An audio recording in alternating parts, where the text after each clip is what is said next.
Mr. Toastmaster, fellow Toastmasters and guests, as you watch this presentation, I'm on a cruise ship between Brisbane and Darwin heading for Singapore. I mention this not to boast, although I have to say it is a lot of fun, but to tell you that what I'm doing is taking part in one of the fastest growing tourism sectors in the world, cruising. The idea of ships being used for what we call leisure travel, cruising, was first introduced in 1844 by the Peninsular and Oriental Steam Navigation Company, later known, of course, as P&O.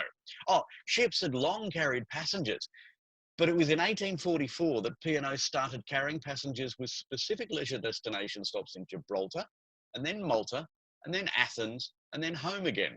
And so because of that, 1844 is considered the beginning of a new industry.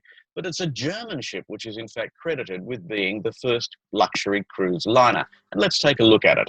The Princesses Victoria Louise. She was completed in 1900 and set the bar for later ocean liners and cruise ships in carrying passengers to their destinations. Now, the Princess's reign actually only lasted a short time. She ran aground in 1906, but in that time, her design was one that hadn't been seen before in the shipping or cruising industries. She was all white, catering to the higher class, modelled after first-rate yachts, fitted with 120 first-class cabins for passengers, along with a few amenities to make their voyage a more pleasurable one would be a good way of putting it. But I have to say, the industry quickly learned there were flaws in using cruise ships or ocean liners as cruise ships. Now, we use the terms almost interchangeably, cruise liner, ocean liner, but they are in fact different. Ocean liners were built with a particular purpose, to transport passengers from one place to another, but pretty much as, if you like, human cargo. One of the most famous of those was the Titanic, and let's take a look at her. The Titanic, for example, had the majority of passengers, and an even bigger majority of those who died on the maiden voyage, second or third class passengers. The third class passengers, in fact, were known as steerage. They were down the bottom down here. They were virtually cargo. Now, the Titanic was, in many ways, both fish and fowl. She carried those thousands of immigrants searching for a new life in the United States, but she also catered to some of the wealthiest people in astounding luxury. So, let's talk about those ships. Transportation was the ocean liners' main objective for their passengers, but liners had started receiving some stiff competition from cruise ships, which offered greater amenities and more pleasurable travel for those who wanted to explore to new places, but then come back home again at the end of it. So in order to compete, ocean liners started adding amenities like fine dining and luxury services and state-of-the-art staterooms. In fact, the Titanic had started to spread all of those amenities not just to the first-class passengers, but to everybody. There were cooks on board for the steerage passengers for the first time. That meant that steerage passengers didn't need to bring and prepare their own food, and that was quite a change. But liners like the Titanic were still based on carrying the greatest number of passengers, and they were also built to withstand the weather of all routes. Now, that meant enclosed decks, so passengers couldn't enjoy the luxury of balmy tropical climates. Over time, cruise liners and ocean liners have seen a blurring in their once glaring differences, but there are still some differences remain. The speed of the engines, the availability of open decks for passengers. Let's take a look at the difference between the two types of ship. A good way to do that is to consider these stamps from Gibraltar in 2007. At the top, you can see the Queen Mary and the Queen Elizabeth. These are obviously liners. They're built for speed and to carve through all seas with their classic lines, sleek and streamlined. They also use far more steel than cruise liners, which tend to have a lot more glass and aluminium and be more boxy, like the Oceana, shown here in the bottom left.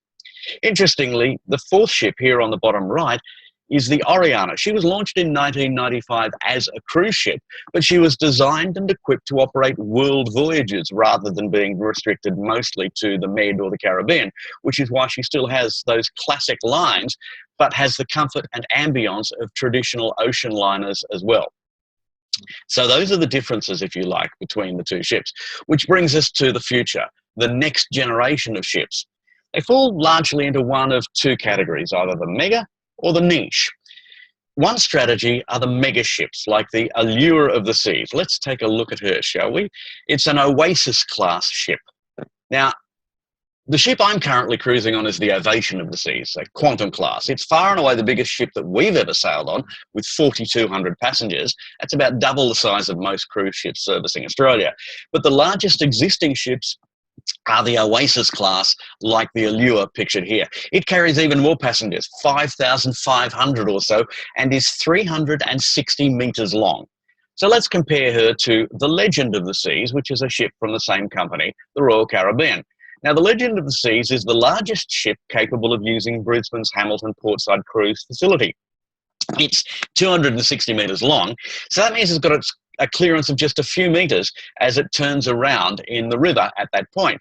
The Allure, on the other hand, just wouldn't have a hope of being able to turn around in the river. Even the Ovation at 348 metres long had to dock much further downstream at Fisherman's Island when we sailed into Brisbane on Wednesday. So you can see that the biggest ships afloat are huge. Now, these vessels can carry up to 6,000 passengers and 3,500 crew. When you think about it, that's bigger than some small towns I've lived in. They're based on what economists call economies of scale. More passengers per voyage, reducing the cost per passenger and therefore making for more profitable journeys. But there are some alternatives too. Let's take a look at a couple of those. One is the Windsurf. Now, this is a high-tech sailing ship that's now taking passengers on specialty cruises around the world. We've spotted her in the Caribbean, off the Costa del Sol, where this picture was taken. I've even heard of her sailing down this way. With her triangular self-furling sails set to assist her diesel engines, this little beauty carries just 310 passengers. That's less than 10% of the megaships, but she scoots along at about 15 knots wind assisted, which is pretty good. It's one of a new class of green cruise ships designed to minimise the environmental footprint of sailing. Another one is the Scenic Eclipse. It's due to take its first passengers next year. As you can see, it's an interesting design, sort of like a sharpened teardrop. She's only going to have 114 suites. Each has floor-to-ceiling glass walls and separate balconies. There are 2 helicopters on board. There's even a submarine and a zero emissions policy for wastewater and stuff like that. Now, the ship's not going to be cheap. Maiden voyage specials, I noted, start at $1,500 per day per passenger and up, and that's on a special. But I have to say there is actually a market for this sort of ship. So what will the industry do as it transitions to new technologies becoming more commonplace? What other security features are going to have to be developed and launched on cruise ships? What challenges and changes are coming that we can't even imagine yet? Well, I, for one, don't know. All I can say is that time will tell, and I'm looking forward to finding out. Mr. Toastmaster.